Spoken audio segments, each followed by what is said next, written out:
Hello and welcome to the podcast. This is Ron's Amazing Stories. We have stories that should thrill you a little and chill you a little.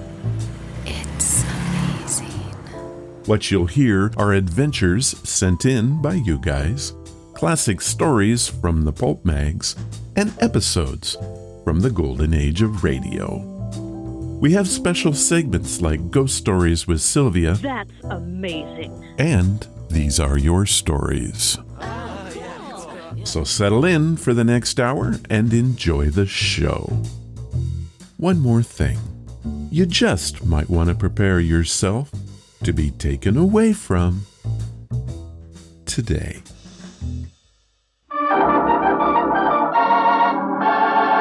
Another 5-minute mystery.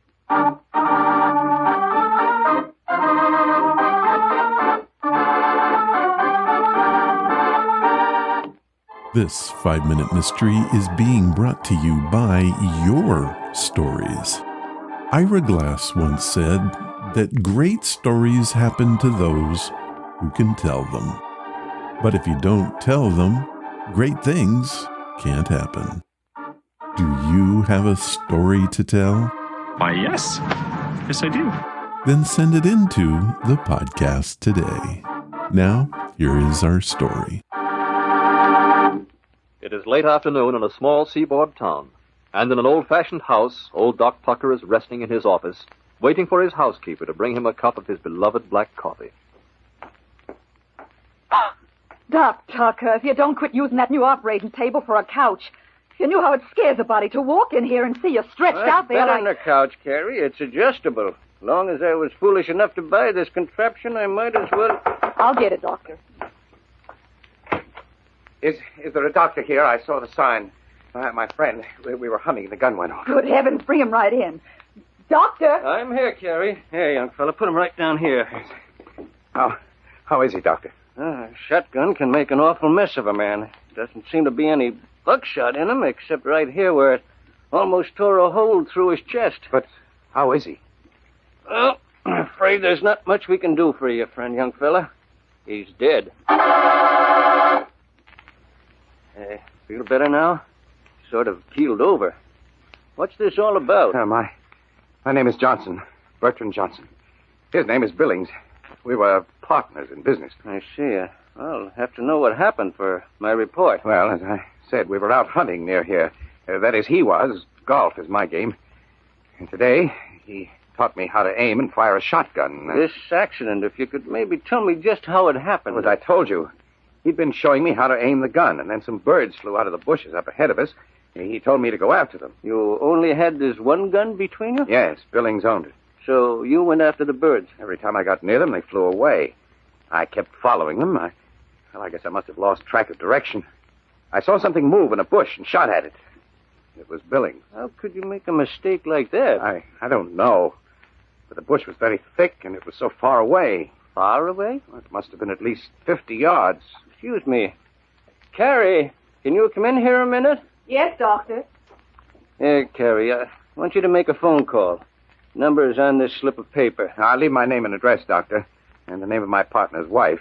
If you could telephone her before I attempt to break the news. It won't be necessary. Your name and address, I mean. I don't understand. That was the sheriff I asked Carrie to get on the phone. Until he gets here, I'm holding you for murder. What makes the doctor suspect that what appears to be a typical hunting accident is deliberate murder? Do you know the clue? We'll learn in a moment. But first...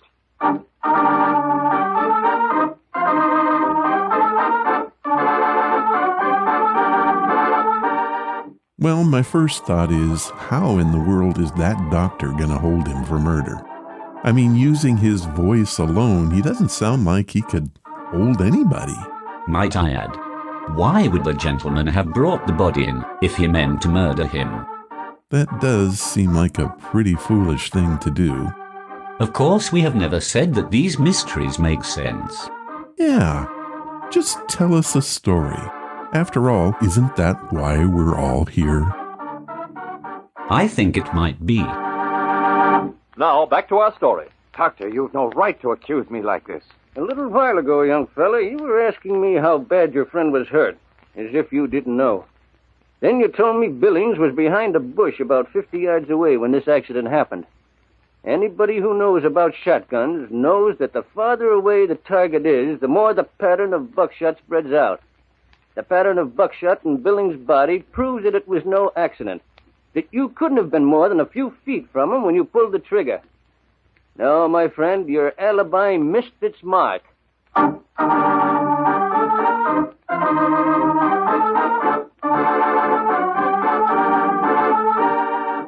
Well, that explanation makes perfect sense.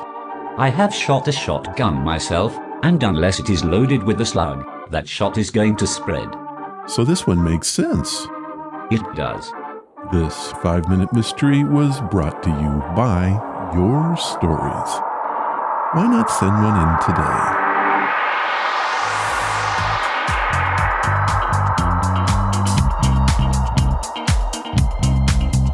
That you said. Hello, and welcome to the podcast. We are bringing back an old friend to the show. Who would that someone be? The Blue Beetle.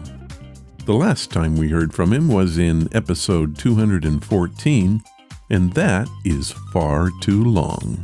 Is this a superhero story? Well, yes. Yes, it is. You see, the Blue Beetle is...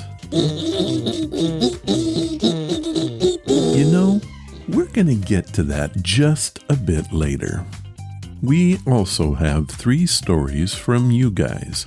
A brand new one from Ray Peyton about a lighter, and 2 chilling tales that should get your blood flowing. Can't beat that combination. No, you really can't. But what we can do is get to our audiobook, which is a bit on the outworldly side with a look at Arthur C. Clarke's space drama, 2001.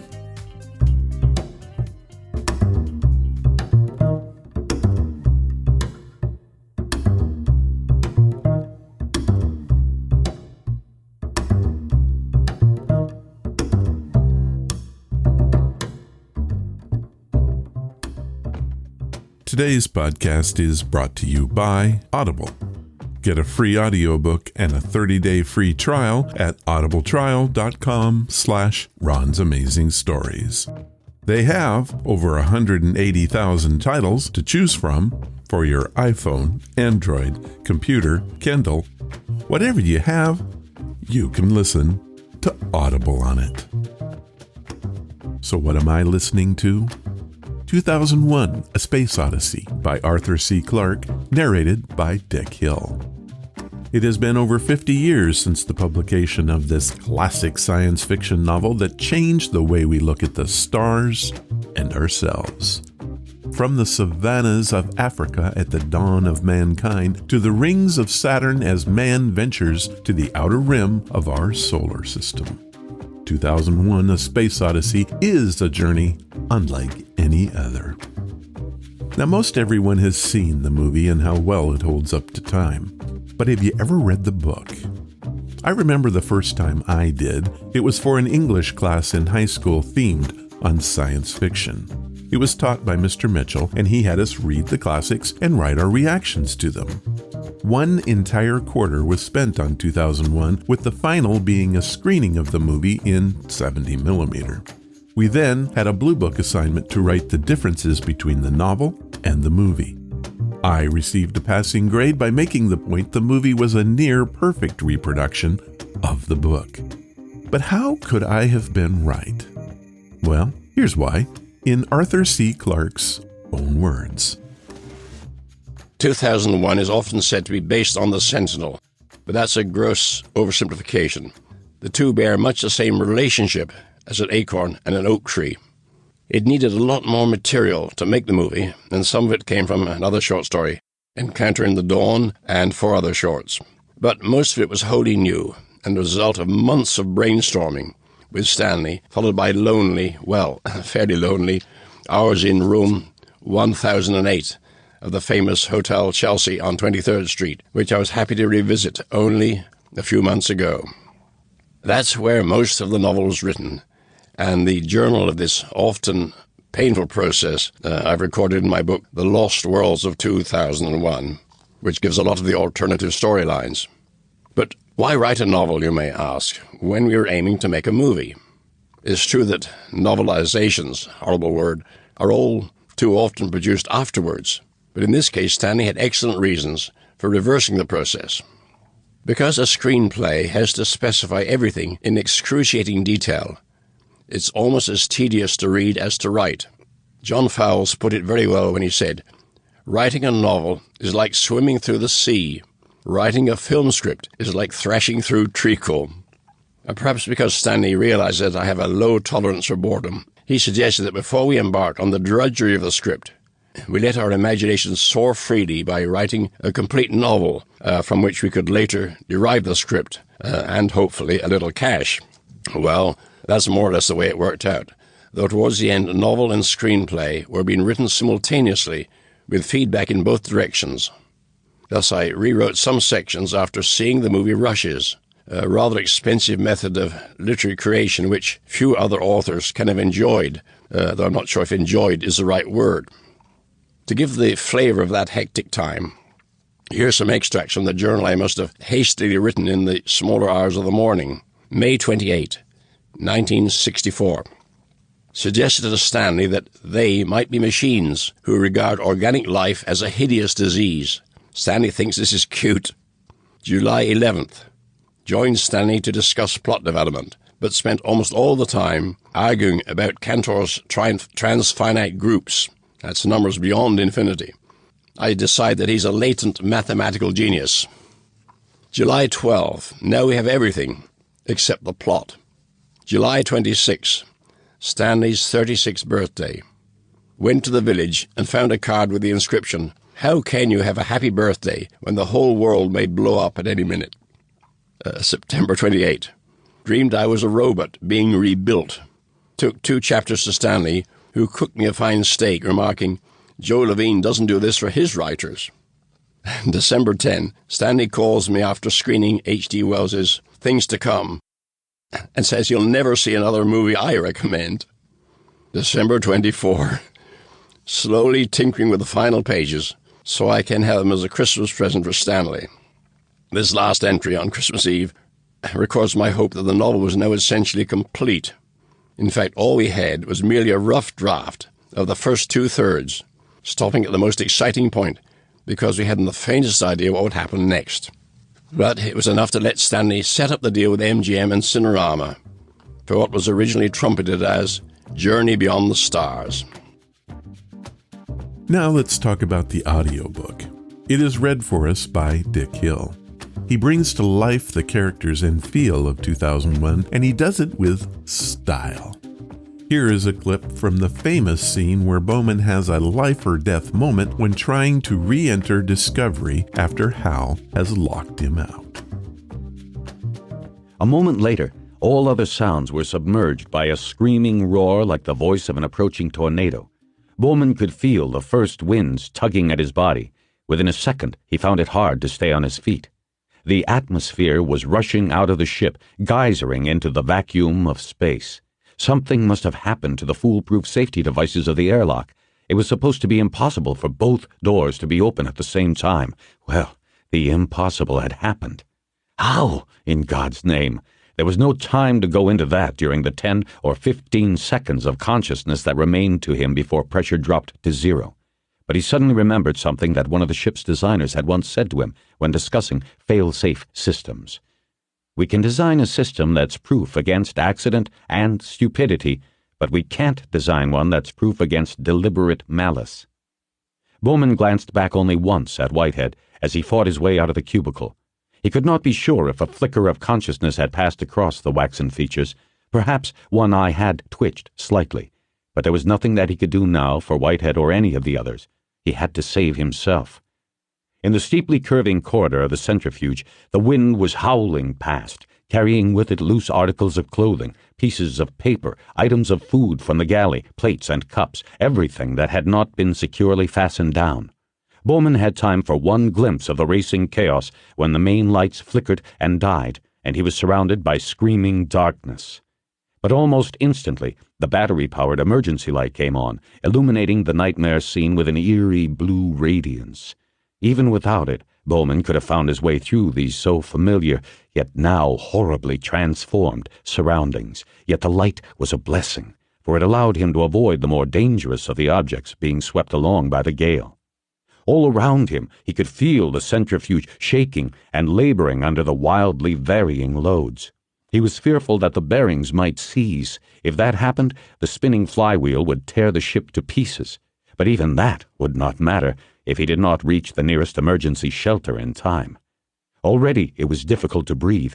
Pressure must now be down to 1 or 2 pounds per square inch. The shriek of the hurricane was becoming fainter as it lost its strength, and the thinning air no longer carried the sound so efficiently. Bowman's lungs were laboring as if he were on the top of Everest.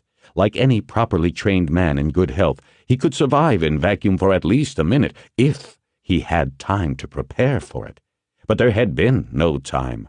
He could only count on the normal 15 seconds of consciousness before his brain was starved and anoxia overcame him. Even then, he could still recover completely after 1 or 2 minutes in vacuum if he was properly recompressed.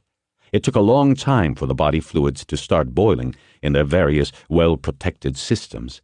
The record time for exposure to vacuum was almost 5 minutes. That had not been an experiment, but an emergency rescue, and though the subject had been partly paralyzed by an air embolism, he had survived. But all this was of no use to Bowman. There was no one aboard Discovery who could recompress him. He had to reach safety in the next few seconds by his own unaided efforts. Fortunately, it was becoming easier to move. The thinning air could no longer claw and tear at him or batter him with flying projectiles. There was the yellow emergency shelter sign around the curve of the corridor. He stumbled toward it, grabbed at the handle, and pulled the door toward him. For one horrible moment, he thought that it was stuck. Then the slightly stiff hinge yielded, and he fell inside, using the weight of his body to close the door behind him. The tiny cubicle was just large enough to hold one man and a spacesuit. Near the ceiling was a small, bright green, high-pressure cylinder labeled O2 flood. Bowman caught hold of the short lever fastened to the valve and with his last strength pulled it down. The blessed torrent of cool, pure oxygen poured into his lungs. For a long moment he stood gasping, while the pressure in the closet-sized little chamber rose around him. As soon as he could breathe comfortably, he closed the valve. There was only enough gas in the cylinder for 2 such performances. He might need to use it again. With the oxygen blast shut off, it became suddenly silent. Bowman stood in the cubicle, listening intently. The roaring outside the door had also ceased. The ship was empty, all its atmosphere sucked away into space. Sounds pretty amazing, don't you think? And you can have 2001: A Space Odyssey today. Here's what Audible has set up for us. They are offering a free audiobook and 30 days to give you the opportunity to check out their service. This includes free access to the Audible Plus catalog, which is updated monthly with new titles. To download your free audiobook today, go to audibletrial.com/Ron's Amazing Stories. Again, that's audibletrial.com/Ron's Amazing Stories, and you can get 2001: A Space Odyssey today. Thank you, Audible. And now, it's time for your stories. These are your stories, sent by you, for you.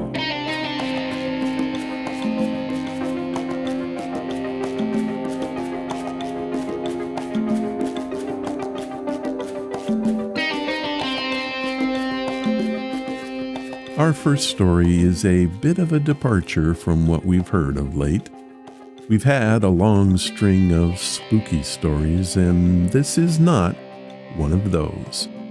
It comes from our old friend Ray Peyton, who has sent in so many great stories to the show. We have gone from hurricanes to attack owls, to toy soldiers, to now what he has called the Purple Lighter story. Ray hails from Lafayette, Louisiana. The Purple Lighter. a short story by Ray Peyton. I used to fill up tall, clear plastic Tupperware containers with all colors of the Mini Bic cigarette lighter. The container was built like a very tall glass and was normally used to store uncooked spaghetti noodles. The lighters were pretty, and like something shiny, they caught my eye. So I bought about 100 of them, all different colors in 5-packs at Walmart, and dumped it in and filled it to the top. Wow, this was Christmas tree stuff. Red, orange, yellow, green, blue, indigo, and violet. I was so happy I did it. At the very same time, I was working for Frank's casing crew in Alvin, Texas. One of my co-workers was Wilmer Camo, a lifelong friend. We lived in the same apartment complex on Mustang Road in Alvin. We both worked hard, and we played hard. Pool parties, barbecues, nightclubs, you name it. Wilmer was a smoker, and one day I gave him a brand new little purple Bic lighter. I think in my Tupperware container there were about 15 of them just like it and purple. He tucked it into his clear plastic liner that surrounded the box of Marlboros and kept them together. It was his habit. When I gave Wilmer the lighter, I honestly had no mischievous agenda. It was just a gift and no big deal. But you see, I had all these purple lighters. Wilmer would lay his pack of cigarettes and his lighter on my desk all the time, and especially when he would go outside. Well, one day, about 2 weeks later, when Wilmer wasn't looking, I switched out his old purple lighter with a brand new one. If you looked at the lighter under the light, you could see that it was almost empty. I never let it get empty. You see, every 2 weeks or so, I would switch out Wilmer's lighter for a brand new one. I did that for 3 or 4 months straight. One day, Wilmer and I were at Frank's in the office. Wilmer was lighting his cigarette when he looked up at me and said, "Ray, you know this purple lighter you gave me? I'm still using it. I bet I've gone through 10 cartons of cigarettes with this lighter, and it just keeps on working. I'm amazed." I tell you, I laughed and laughed and laughed, and I still do. Those 10 or 15 lighters I gave Wilmer were well worth it. I don't think he ever knew. My dear friend, Wilmer Camo, passed away about 3 years ago from colon cancer. I was very sad, but I have to tell you, we had some great times together. Ray Peyton, Lafayette, Louisiana. Dang, Ray, that is a good one. I remember those little lighters. In fact, they still make them. You can buy a pack of 8 in those very same colors for $9.87 on Amazon. I did a bit of research, and here's a tidbit for you.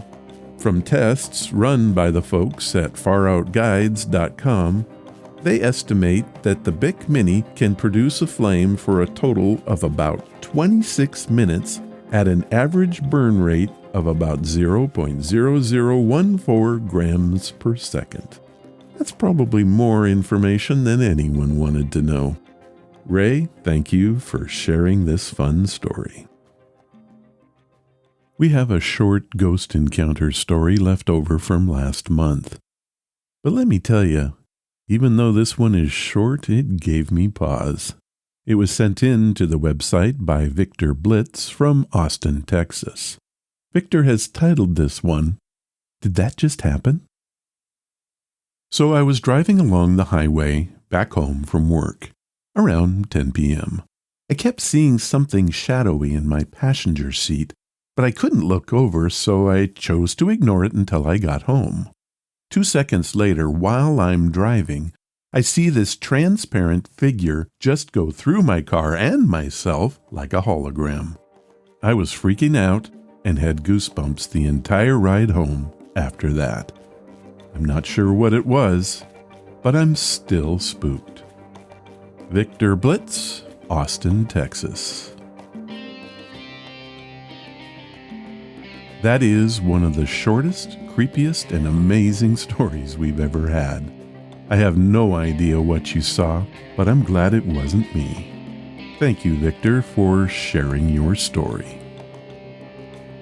This next story is also carryover from the month of Spooky.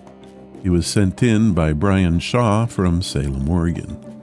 Brian has titled this very creepy story, The Dog and His Shadow. When I was younger, I saw a shadow man standing in my front yard under the willow tree. It was dark out. I stared at him for a long time because I knew that he would disappear when I looked away. I'm not sure how I knew that. He was wearing what looked like a cape or a trench coat, and his collar was up.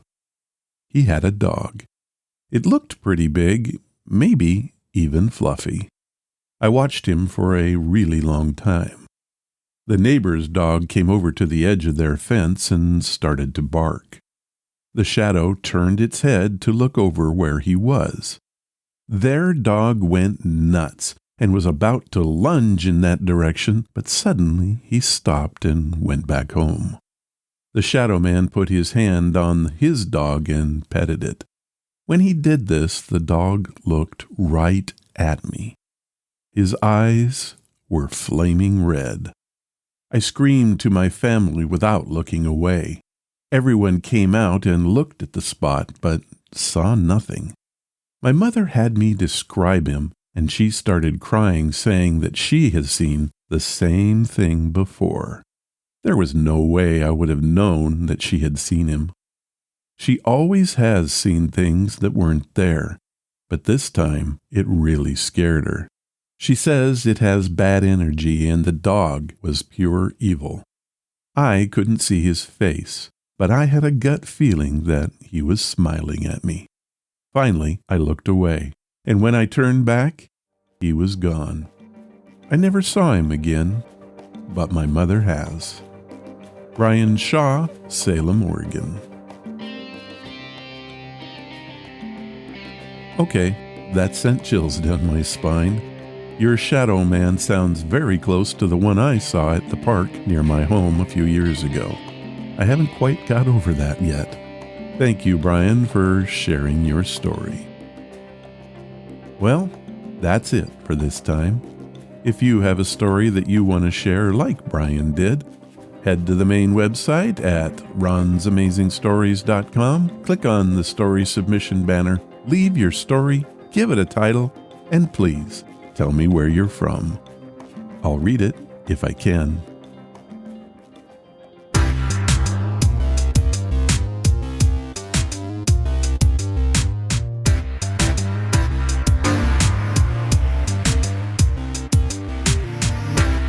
One of the great pleasures in bringing you this podcast is learning new things, meeting new people, and hearing new stories. Okay, that's 3 things. I received a tweet a few years back about an OTR series that I should play on the show. I did, and people really enjoyed it. But I've not played an episode since. Today, we're going to correct that. We are going to play a story from the OTR radio series, The Blue Beetle. Now, I had never heard of the Blue Beetle, so I had to do some research. Who is he? Simply put, he is Dan Garrett, a rookie patrolman who wears a bulletproof costume, a crusader of justice, and a friend to all. The Blue Beetle was created by Charles Nicholas. The character made his first appearance in August of 1939 in the comic book Mystery Men #1, published by Fox Features Syndicate. What we're gonna hear comes from the Blue Beetle radio serial, which aired in 1940. Actor Frank Lovejoy provided the voice of the Blue Beetle. Although the series had only a short run on radio, it was quite popular and would return in different formats throughout the years, including the present-day DC comic. More about that a little later. We are going to hear the first 2 episodes of the show. It's kind of an origin story, if you will. It's called The Drug Ring, and it first aired on May 15th, 1940.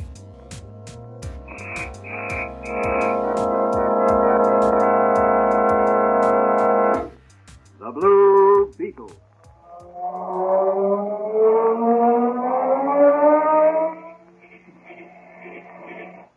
Sweeping down upon the underworld to smash gangland comes the friend of the unfortunate, enemy of criminals. The mysterious, all-powerful character was a problem to the police.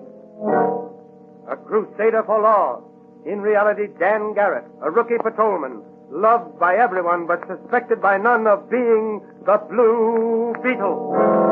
As the Blue Beetle, he hides behind a strange mask and a suit of impenetrable blue chain armor, flexible as silk, but stronger than steel.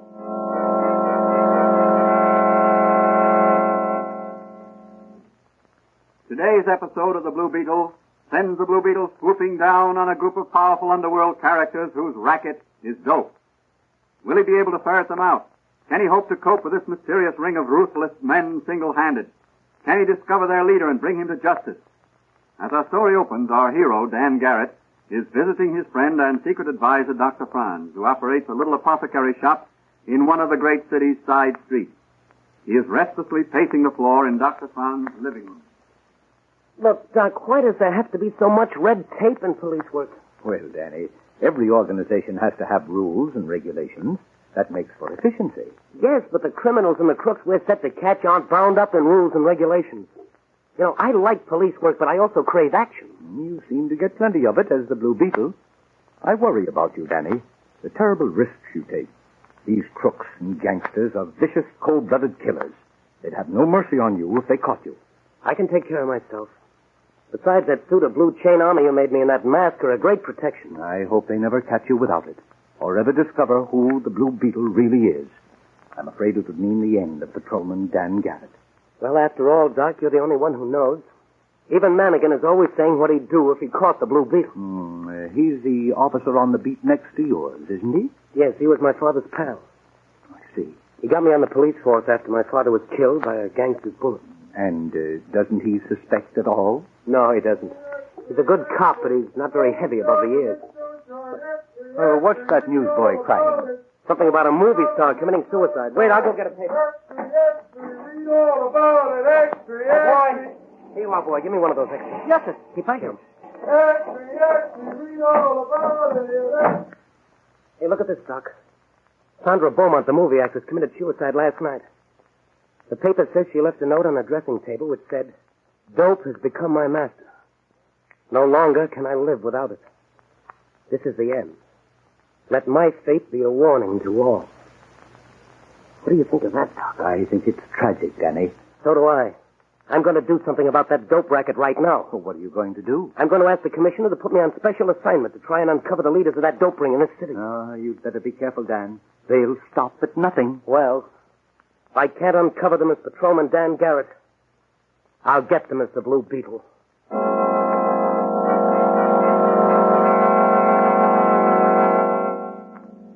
As our next scene opens, Patrolman Dan Garrett, Mike Manigan, and Charlie Storm, ace reporter of the York City Sun, are standing on the corner watching a hotel suspected of being the dope ring's headquarters.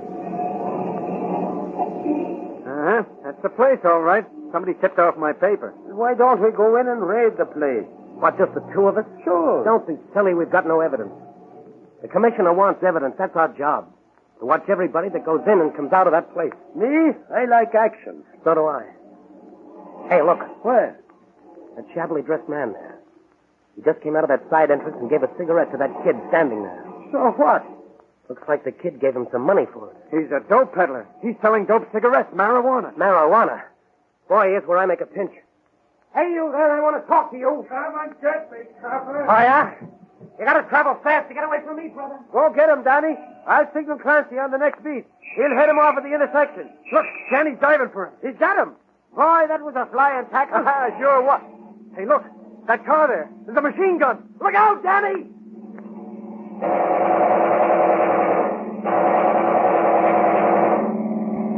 I'm I'm going to take a shot with my revolver as they pass. Yeah. Duck down behind those ash cans, Johnny. I'm already shot. Missed them, Bagari. Did you get the license number of that car she passed? Yep. CB83725. It's probably a stolen car. Hey, what about Dan and the dope peddler? Those murderers get him? Looks like it.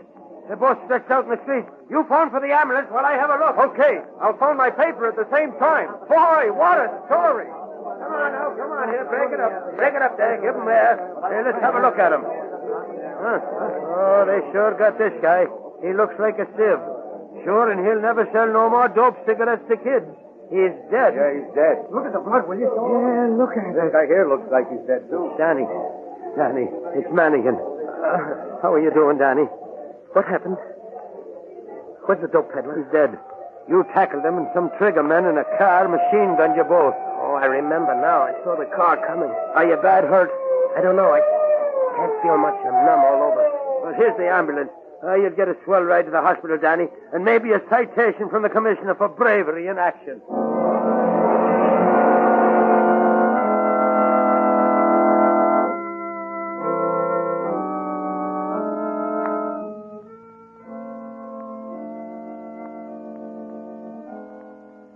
What's the verdict, Doctor? Will Patrolman Dan Garrett live? Well, it's very doubtful, Commissioner. An operation is necessary to remove the bullet, but he's so weak from loss of blood that that's tough. He's one of my best men. Due for promotion soon. Message for you, Doctor. Oh, thank you. Pardon me, Commissioner. Yes, sir. Well, this should be interesting to you, Commissioner. Read it. Yeah, let me see. If my blood is the right type, I would like to volunteer as a blood donor for the brave Officer Garrett. Why, this is signed by my daughter. Precisely. She's convalescing here from her accident. Well, she's almost recovered, Commissioner. Yes, but, Doctor, is she strong enough? I think so. Then by all means, let her do it. I'm fond as well as proud of Dan Garrett. He's a fine boy, like his dad before him. It'll also make my daughter very happy. I have a sneaking suspicion she likes young Garrett.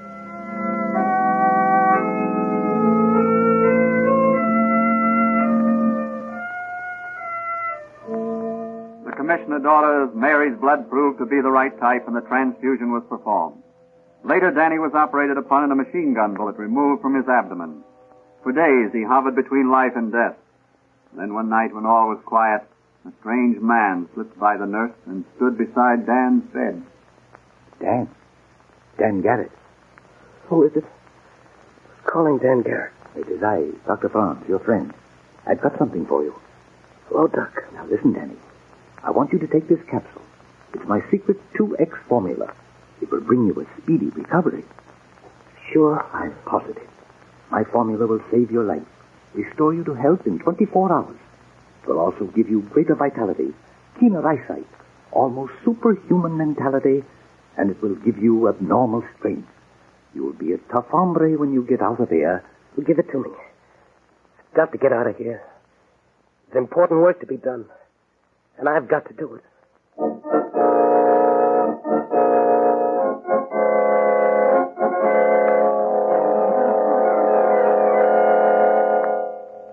The next morning, to the surprise of everyone, Dan Garrett was completely recovered.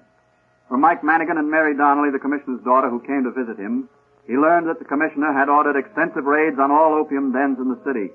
At one place, they told him, the police had been blown to bits by dynamite planted by the dope ring before they fled. Dan insisted on being released from the hospital and restored to duty. By mid-afternoon, he's back on his beat, fully recovered to health and strength by Dr. Franz's magic formula. That night, he visits the little apothecary shop of Dr. Franz. Hello, Doc. Hello, Danny. Well, my 2X formula worked, didn't it? It sure did. Hey, have a look at this.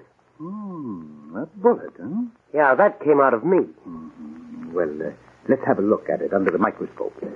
Wait till I close up shop. Pull down the shades, will you, while I lock the door? All right. There. Now we'll just give this bullet the once-over under the microscope.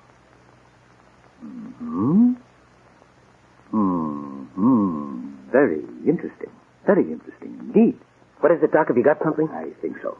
This bullet was fired from a show-show. A show-show? What's that? Why, that's what the soldiers in the last World War called a certain type of French machine gun, because they couldn't pronounce the real name. Boy, that ought to be easy to trace. There can't be many of those in this town. Got any ideas? Well, there's a French novelist by the name of Philip Ravens who collects interesting firearms as a hobby. He might know something about this gun.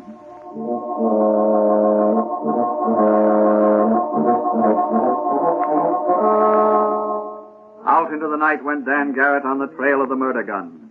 But a changed Dan Garrett. No longer is he in the blue uniform of the city's finest. He wears blue, but it's the blue chain armor of the Blue Beetle.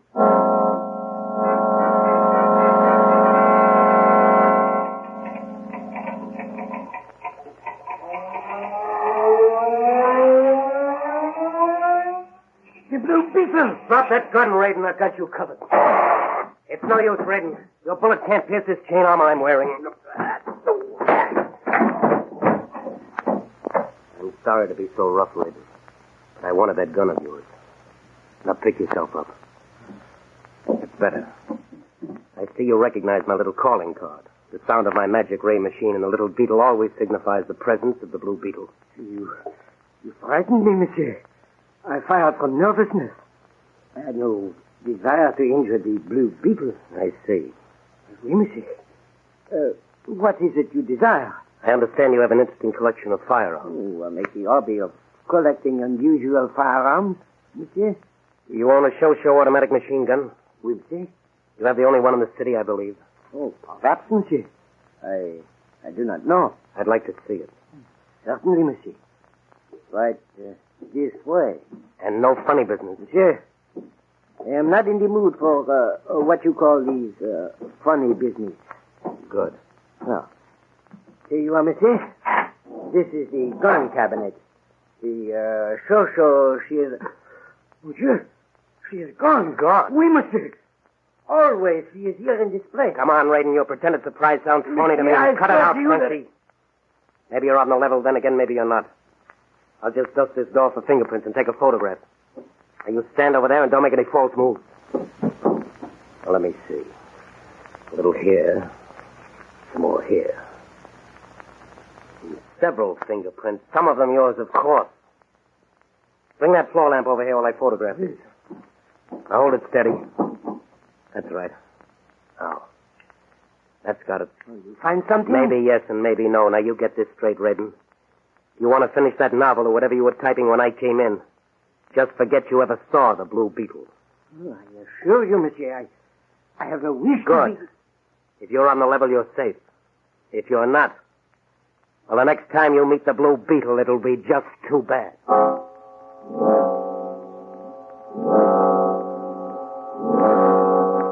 Whom will the Blue Beetle call upon next? Whose fingerprints were on the doors of the gun case? Is Radon, the French novelist, a member of the dope ring? Let's look in on police headquarters. The time is close to midnight. Manigan is holding down the desk while the sergeant is out for a bite to eat. Sure, and I wish the sergeant would get back. I'd like me little trundle bed and some shut-eye. Oh. Take it easy, Manigan. You won't get hurt. You always wanted to meet the Blue Beetle. Well, here he is. It's no use to struggle. The Blue Beetle is stronger than you are. I'll just stuff this handkerchief in your mouth and then tie you up. And I'll carry you into the room where you keep the fingerprint files. There you are. Now, over my shoulder you go up the easy. Here we are. Now, just lie there like a good little boy. I want to examine these files. Let me see. Type 27B, 28B, 29, 30, 31B. Yes, that looks like it. Fingerprints of Joe Bugs McGotti, and here's his photograph. Yes, Mr. Bugs McGotti, those are your fingerprints, all right. You're the guy that stole that murder gun. Well, Mr. Bugs McGotti, you're going to get nipped by the Blue Beetle and nipped hard. Reach for the ceiling, Mr. Blue Beetle.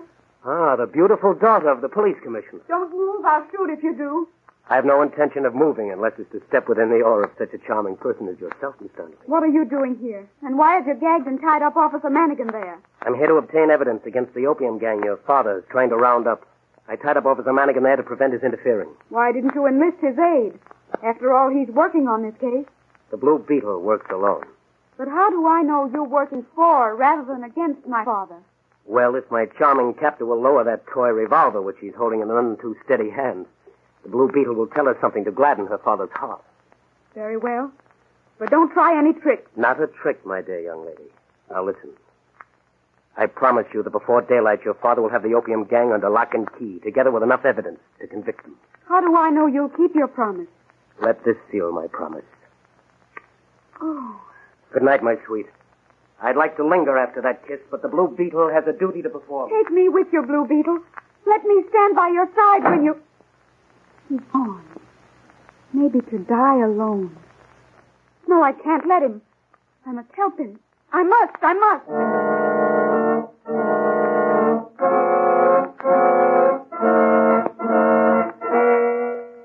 Like a bloodhound on the trail once he gets the scent, the Blue Beetle sped on his mission.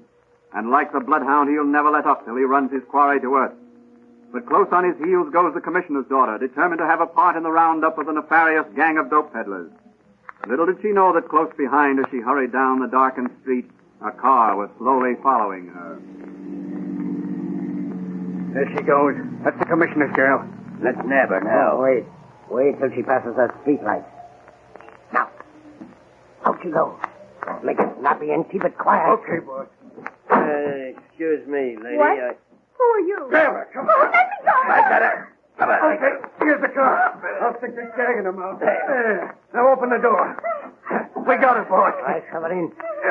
The commissioner will pay a big dough to get his darling daughter back alive.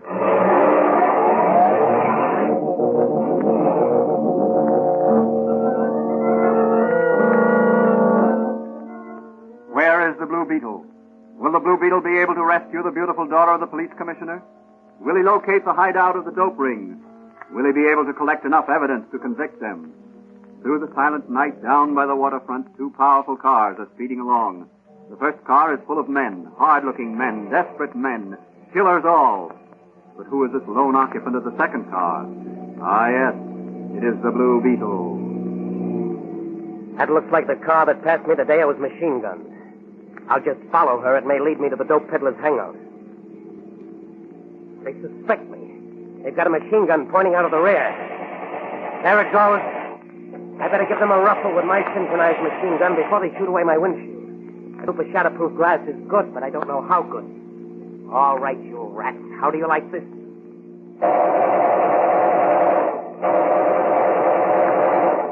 I must have got that driver. Their car's zigzagging. Well, now they're speeding up. Well, here we go again. They're slowing down. They're turning into that warehouse. That's my gang, all right. Just the spot I was headed for. Now, Mr. Bugs Muscati, for the final showdown. Closing the iron doors of the warehouse. I'll soon blast them open with those special bombs Dr. Franz made for me. All right, you mugs, don't close that door. I'll blow you all to kingdom come. It's a Blue Beetle. What's he got in his hand? That's a bomb. So what? Drill him. Go ahead, Joe McGotti. Go ahead and shoot. I recognize you.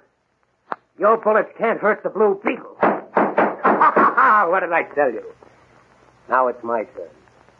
Here goes your door. Then I'm coming right in and mop up.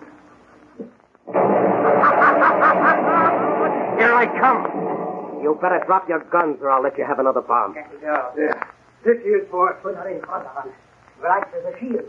Okay, wise guy, Blue Beetle. Toss your little bomb and blow the police commissioner's daughter to kingdom come along with us.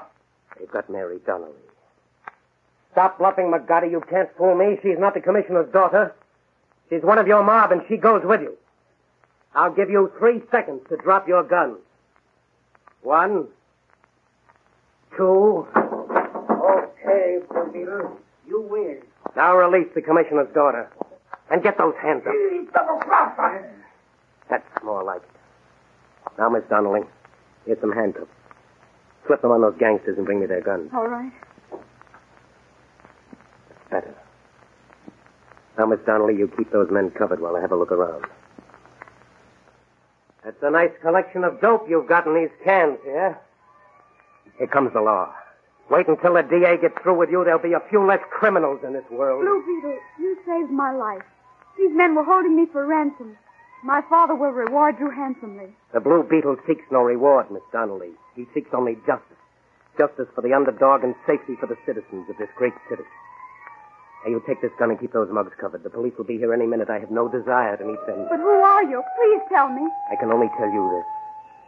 I'm the man who kissed you twice in one night. Oh. My respects to your father, Miss Donnelly. Tell him the Blue Beetle will always be at his service in running down criminals of all kinds.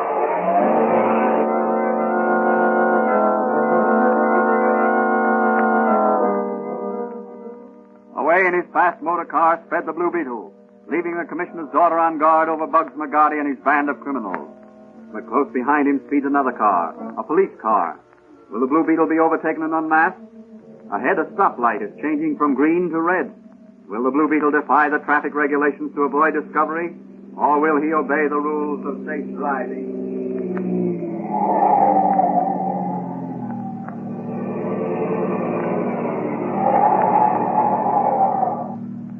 Mr. Blue Beetle himself. I've been following you for a mile. I thought I'd catch you at this stoplight. Come on, me bucko. I'll ride the running board back to the police station. And no funny business or I'll blow your brains out. So it's you again, Officer Manigan. I'd love to take you for a ride. No, none of that. It's me that's taking you for a ride. I saw you drive out of that warehouse back there, so you were in with those dope peddlers. That's nice figuring, Officer Manigan. It'll be Detective Manigan after I turn you in. Now get going, Mr. Blue Beetle.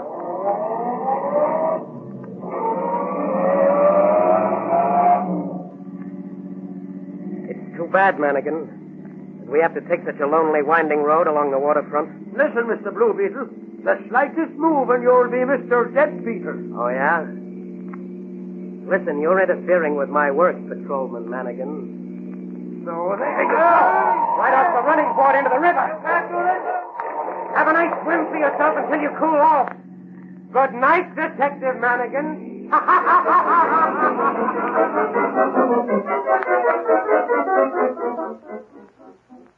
And so the mysterious and thrilling character known as the Blue Beetle, after rounding up a gang of criminals, slips away to let the police take credit for cleaning up the dope racket. The next morning, Patrolman Dan Garrett drops in for a visit with Dr. Franz. Well, Danny, I see you let the police take all the credit again. Sure.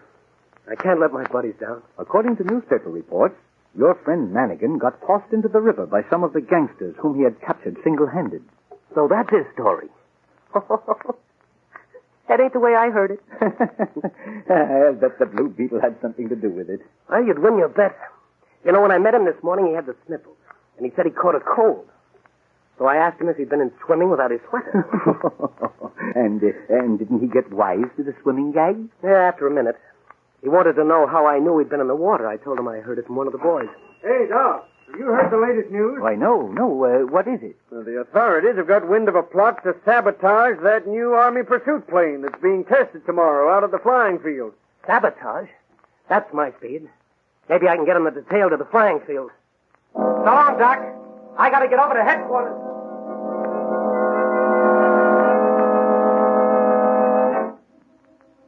Though some nation is envious of Uncle Sam's superiority in the manufacture of aircraft, what will happen at the airfield? Will the Blue Beetle be able to uncover this plot in time? Will he be able to run the criminals to earth? Those are all questions which will be answered in the next edition of the Blue Beetle.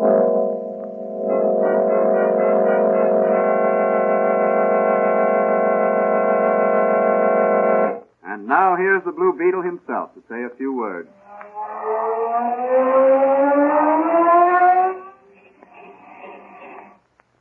Folks, the story you've just heard should teach you the value of never giving up.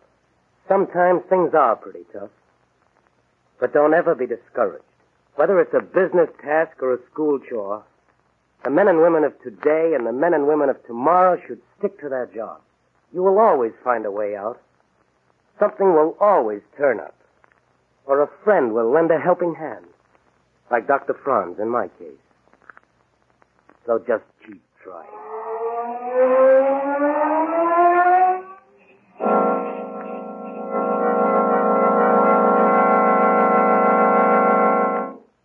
The Blue Beetle is a Cox feature appearing in Mystery Men Comics magazine.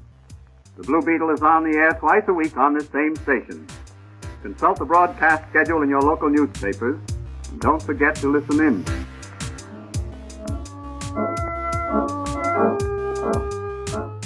Now, I love that. Another view of the distant past some 70 years removed. That's some good stuff, Maynard. The history of the Blue Beetle is long and distinguished. As I mentioned, it got its start in 1939. From there, he bounced around to many different comics with many levels of success.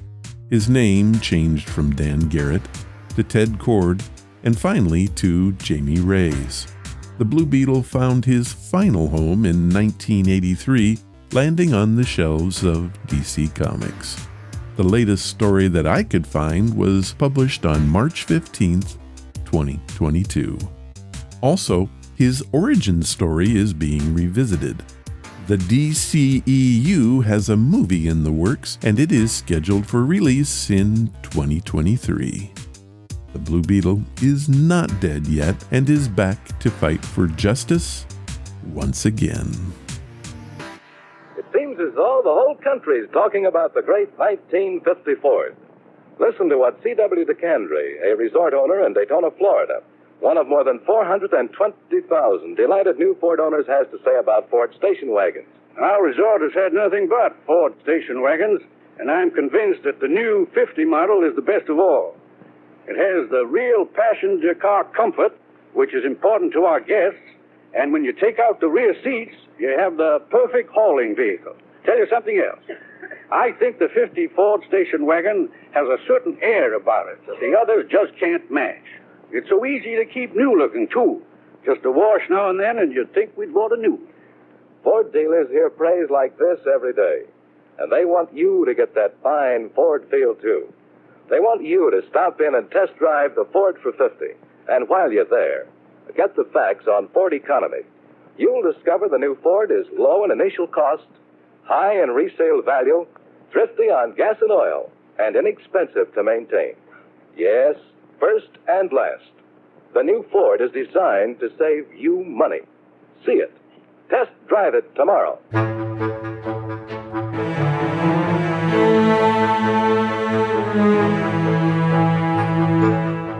That was episode number 567, and I can hardly believe it. Our stories were sent in by Ray Peyton, Victor Blitz, and Brian Shaw. You guys are amazing. If you want to follow the podcast or the blog, head to ronsamazingstories.com. There you will find any of the links I mentioned and how to contact us. Do you want to help the show? The best thing you can do is to tell your friends all about it, and please leave reviews or feedback wherever you listen. Clicking that follow or like button helps us grow. Thank you for listening, and I hope you come again to find out what are Ron's Amazing Stories.